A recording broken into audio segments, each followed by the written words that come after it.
Boa tarde, amigos do Centro Espírita Ibirajara. Gostaria de começar esse bate-papo lembrando da Idade Média, que foi um período conhecido na história da humanidade como o período das trevas, da ignorância, onde as inquisições, os crimes, né, dos poderosos se acentuaram. Nós lembramos muito da ganância, da realeza, em detrimento aos camponeses que viviam em absoluta miséria, a imensa desigualdade social, seja do ponto de vista econômico, seja do ponto de vista cultural, seja de direitos, de prioridades. Então, com toda certeza, uma época de muita dor, de muita guerra, a guerra em nome da religião, a deturpação dos valores do Cristo. Isso tudo trouxe uma necessidade, né, o amparo, a misericórdia divina a nos amparar a todo momento, porque foi exatamente nesse período, no século XII, entre 1181 e 1183 aproximadamente, que reencarna Francisco de Assis, ele que foi o João Evangelista, que esteve com Jesus, um dos seus discípulos, volta à Terra para nos auxiliar, para lançar as sementes do futuro, do renascimento, do iluminismo, da fraternidade, da igualdade, da liberdade. E ele, Francisco, enfrentou dificuldades, ele lutou dentro da religião, né, dos dogmas da Igreja Católica, que eram vigorosos àquela época. Então, tudo que era considerado contra a visão e interesse da Igreja Católica era considerado uma heresia.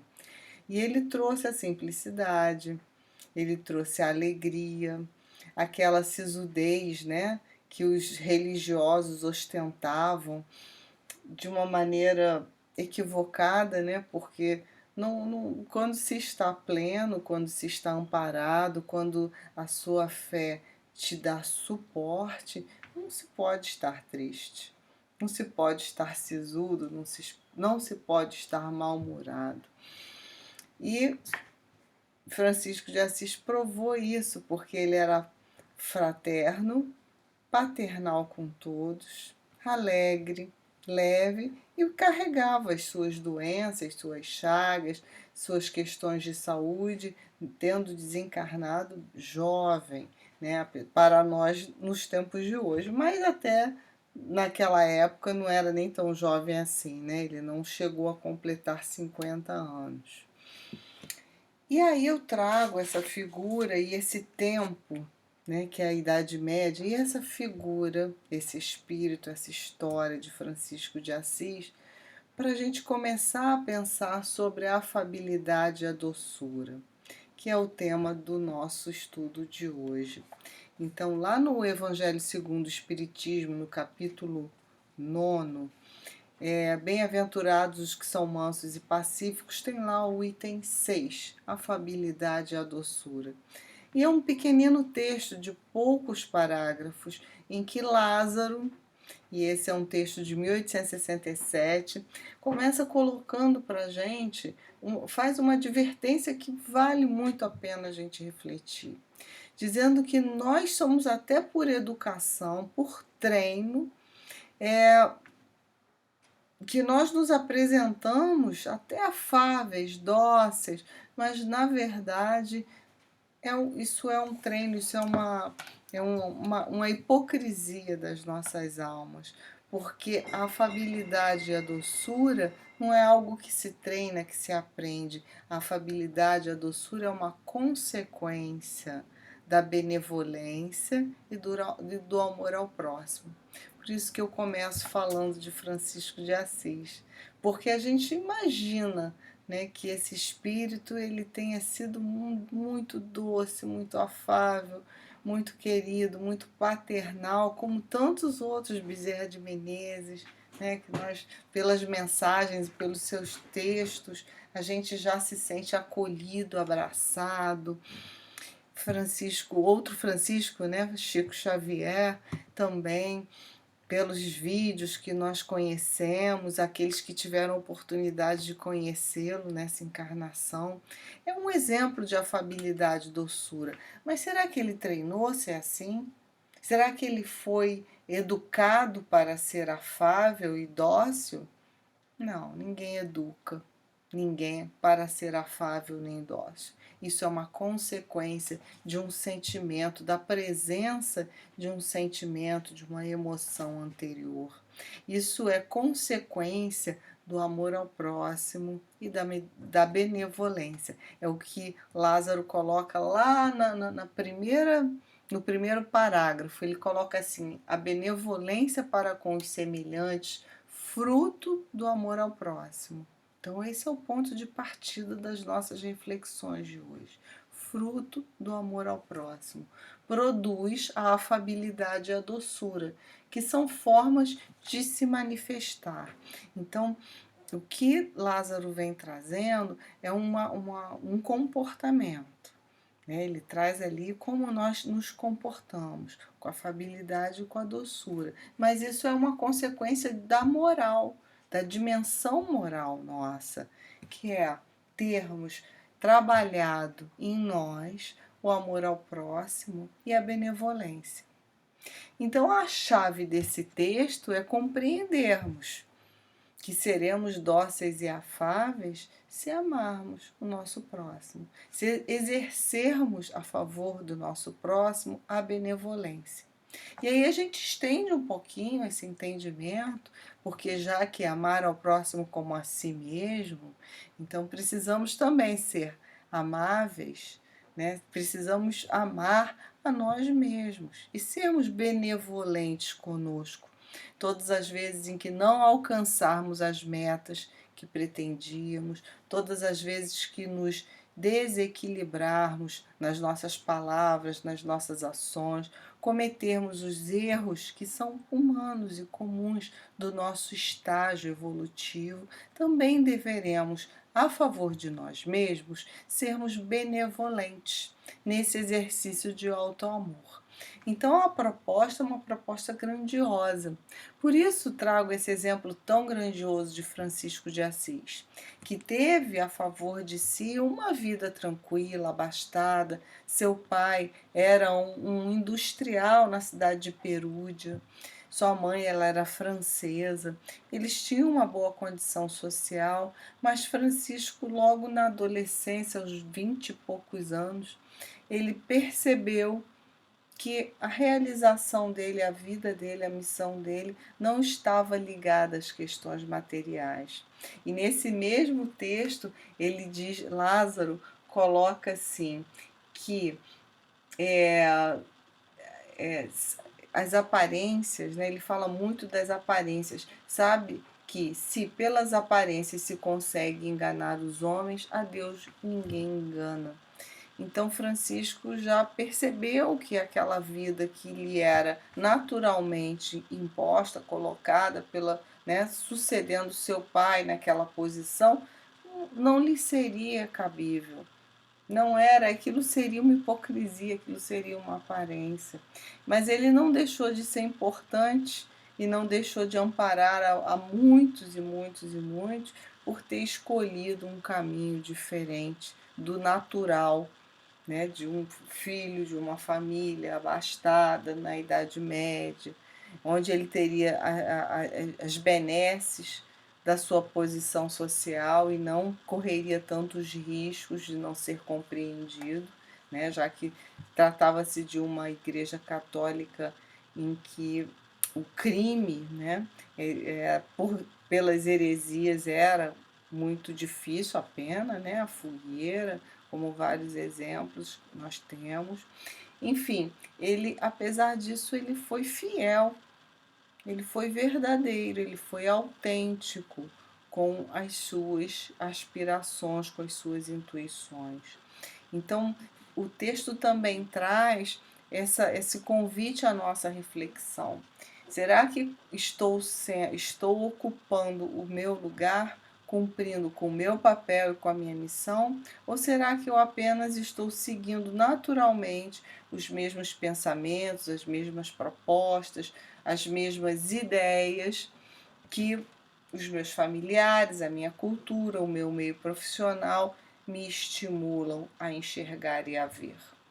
Porque o desafio do amor ao próximo e da benevolência exige que nós enxerguemos o outro como o outro é e não querermos impor ao outro um modo de vida e de compreensão e de olhar da vida que nós pretendemos.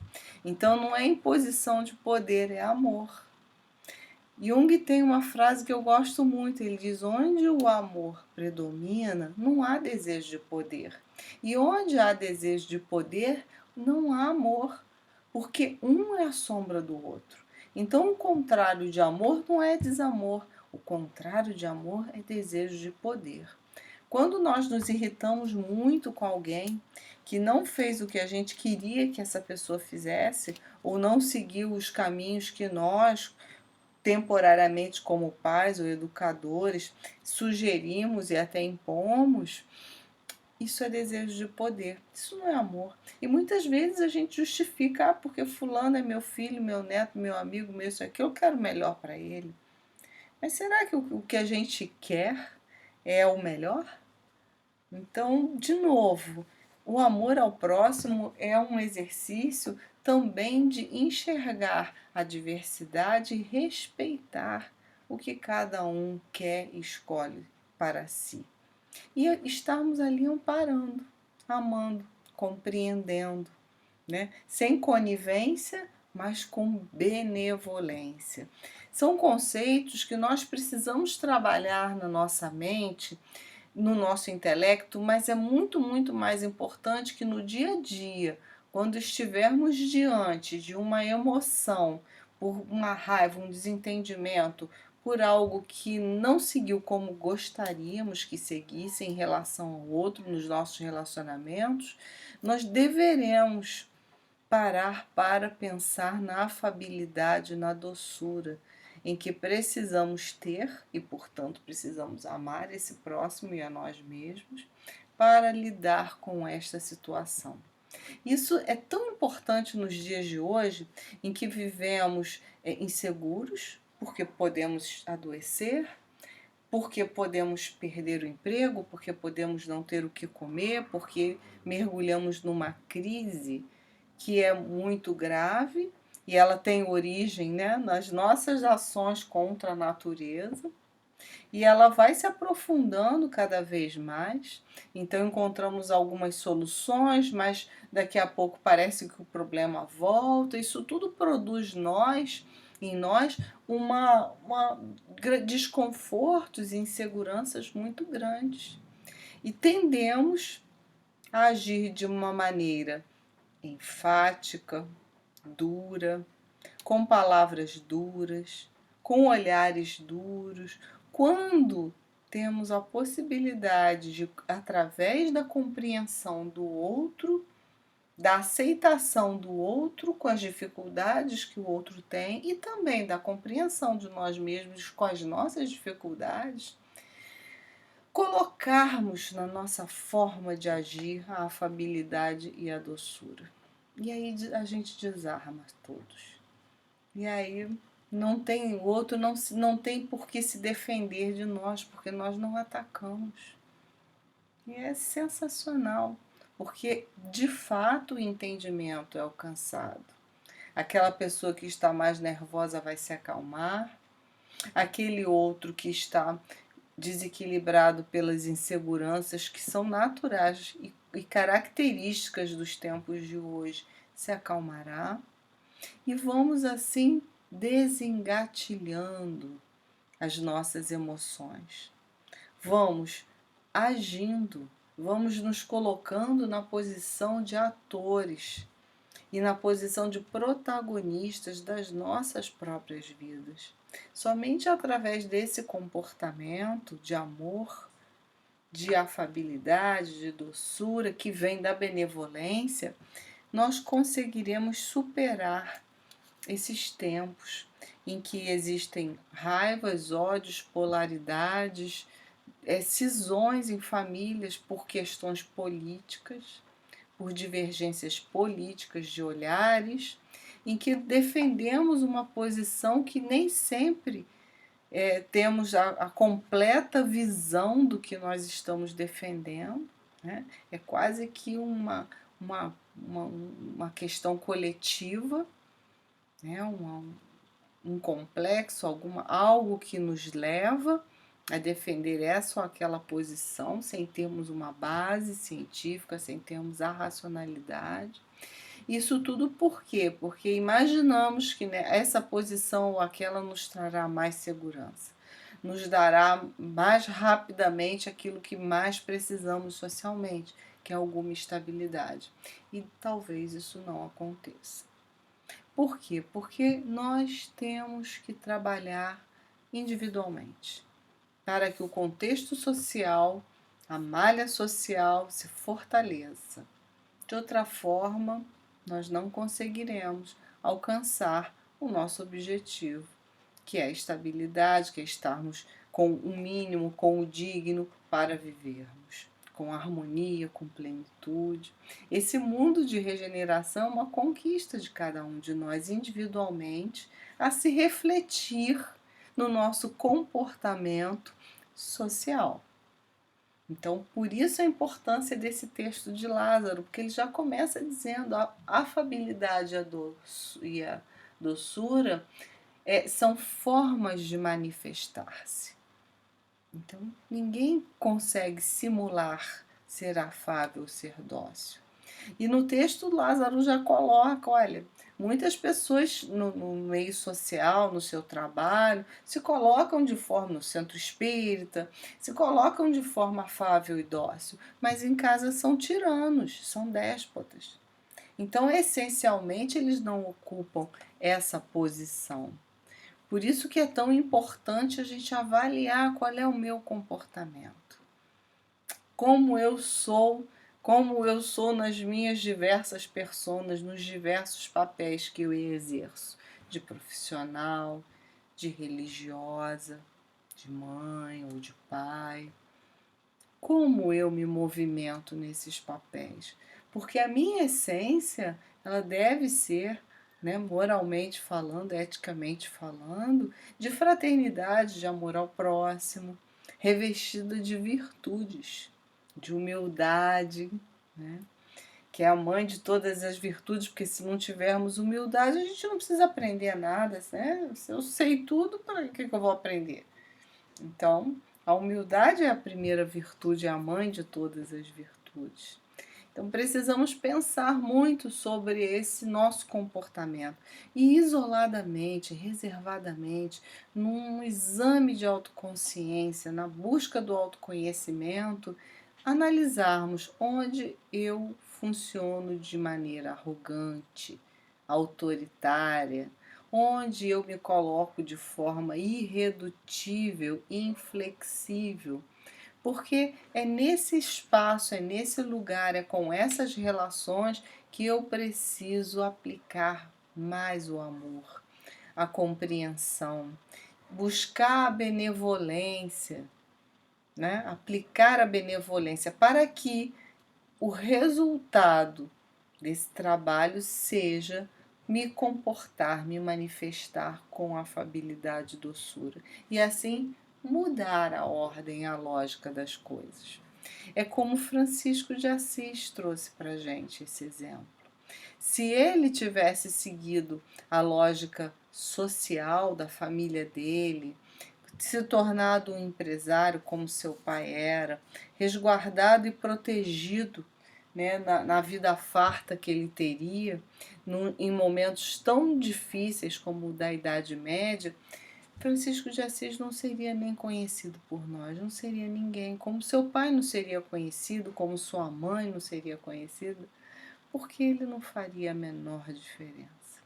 Mas foi justamente pela sua opção, pela simplicidade, pelo amor que ele tinha por todos, por todos os seres indistintamente, mulheres, homens, idosos, animais, plantas, pela sua afabilidade e doçura no trato com todas as pessoas e seres da natureza. Ele foi conhecido e se perpetuou através dos tempos, porque ele deixou lições verdadeiras. Enquanto que o Papa, que ocupava a cadeira principal do mundo naquela época, a época do nascimento ou depois na época da vida de Francisco, nós não lembramos de cabeça. Precisaremos pesquisar para saber quem é, olhar nos registros da história, porque esse não fez menor diferença na vida da gente nem no nosso sentimento. Então, olha a qualidade de pessoas, né? A qualidade de um e a qualidade do outro. O texto de Lázaro, no Evangelho segundo o Espiritismo, nos diz que nós precisamos procurar em nós esse homem, essa mulher, essa pessoa que se relaciona com os outros através da afabilidade e da doçura, que se comporta de uma maneira tranquila em qualquer situação, com segurança, com calma. Mas isso só é possível se antes tivermos desenvolvido em nós, para conosco e para com o outro, o amor e a benevolência. Isso é fundamental. Então, precisamos pensar, né, no que sai da nossa boca, se está em correspondência com o que efetivamente sentimos. E procurar urgentemente fazer essa sintonia entre o que nós falamos e o que nós sentimos. Não para que nós sejamos loucos, agressivos, não, mas para melhorar a qualidade do nosso material interior, do nosso coração, a qualidade da nossa moral.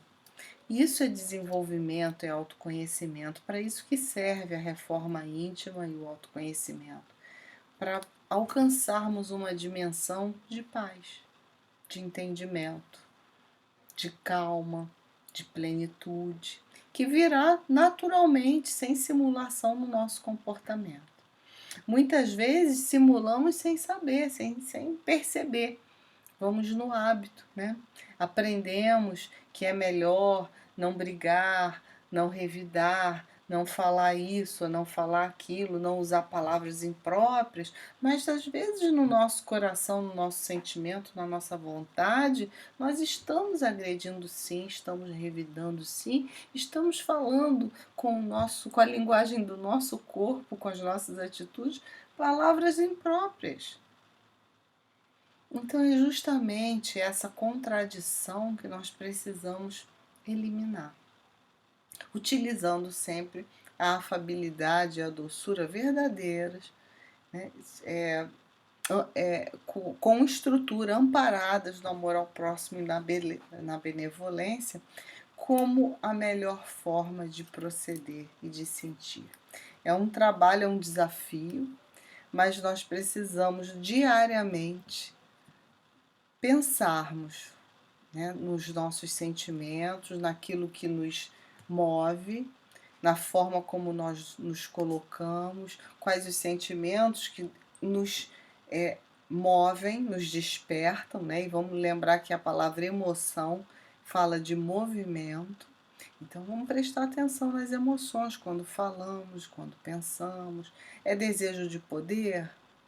Ou aqui eu estou realmente amando o outro? Eu estou respeitando o outro como ele é? Ou aqui eu estou apenas sendo uma pessoa política, né? Sendo uma pessoa que está administrando uma situação para obter alguma vantagem? Então são diferenças muito grandes que a gente já é capaz e pode perceber. Que sejamos iluminados por Deus, pela misericórdia de Deus que nos alcança a todos, todo momento. Que possamos, nesses exemplos de Francisco de Assis, de Chico Xavier e tantos outros exemplos, né, que temos, Bezerra de Menezes, né, com as suas mensagens tão bonitas, tão carinhosas para nós, que possamos de fato nos sensibilizar e colocarmos na nossa vida mais amor por nós mesmos, pelo próximo. Amor a Deus pela sua grandiosidade, benevolência, ao colocar, plantar, permitir que espíritos de alta envergadura nos acompanhem nessa aventura terrena nos tempos sombrios da Idade Média, como a exemplo de Francisco, e certamente encarnados aqui conosco muitos outros espíritos de escola se encontram e nos amparando no plano espiritual também. Basta que tenhamos coerência, autenticidade no nosso proceder, que estaremos naturalmente conectados a eles, fazendo o esforço para nos melhorar, para nos revestir, né, naturalmente, como consequência de uma virtude maior, de um comportamento mais ameno, mais compreensivo, um olhar fraterno e amoroso para o outro, estender a mão, participar de algum trabalho no bem, nos sensibilizará a chegar a esse estado de amor ao próximo, a esse movimento, a essa grande corrente de auxílio e de luz que hoje nos cerca certamente no planeta Terra, já que jungido de tantas dificuldades e tantos desafios.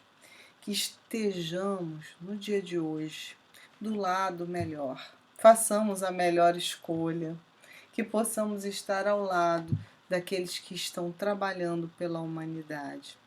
E quando paramos para nos olhar, nos amar e nos reformar docilmente, estaremos naturalmente nos alinhando nessas fileiras de trabalhadores do bem, porque o próximo estágio inevitável é nos sensibilizarmos e ampararmos o outro, ao ponto de, conforme vários espíritos e vários exemplos biográficos que tivemos de pessoas encarnadas com missões belíssimas, ao ponto de esquecermos até dos nossos próprios problemas e das nossas dores, como Chico Xavier, como Francisco de Assis.